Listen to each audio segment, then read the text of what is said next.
আমার ইউটিউব চ্যানেলের প্রিয় বন্ধুরা, ঈদ উল ফিতরের শুভেচ্ছা। তাকাব্বালাল্লাহু মিন্না ওয়া মিনকুম, তাকাব্বালাল্লাহু মিন্না ওয়া মিনকুম। প্রিয় বন্ধুরা, আমরা আজকের দিনে একে অপরে মুসলমানের সাথে দেখা হলে বলবো তাকাব্বালাল্লাহু মিন্না ওয়া মিনকুম। এই কথাটি নবী সাল্লাল্লাহু আলাইহি ওয়াসাল্লামের হাদিস থেকে পাওয়া যায়। সাহাবারা একে অপরে দেখা হলে বলতেন তাকাব্বালাল্লাহু মিন্না ওয়া মিনকুম। এই কথাটি আজকের দিনের জন্য খুবই গুরুত্বপূর্ণ। প্রিয় বন্ধুরা, অর্থ হলো আল্লাহ তাআলা আমাদের এবং আপনার নেক আমলগুলো কবুল ও মঞ্জুর করুন।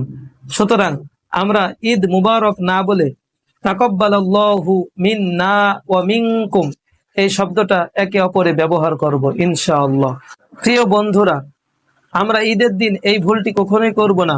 তাকবীরে তাশরিক পাঠ করব, তাকবীরে তাশরিক সদা সর্বদা পাঠ করব।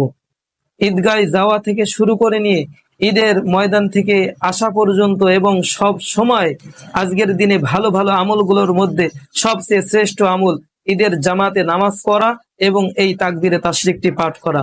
আল্লাহু আকবার, আল্লাহু আকবার, লা ইলাহা ইল্লাল্লাহু, আল্লাহু আকবার, আল্লাহু আকবার, ওয়ালিল্লাহিল হামদ। বন্ধুরা, এই দোয়াটি আমরা বারবার পাঠ করব এবং একে অপরের এই দোয়াটি পড়ার জন্য সহযোগিতা করব। তো ভিডিওটি ভালো লেগে থাকলে একটি শেয়ার করে দিন এবং আমার চ্যানেলের সাথেই থাকুন।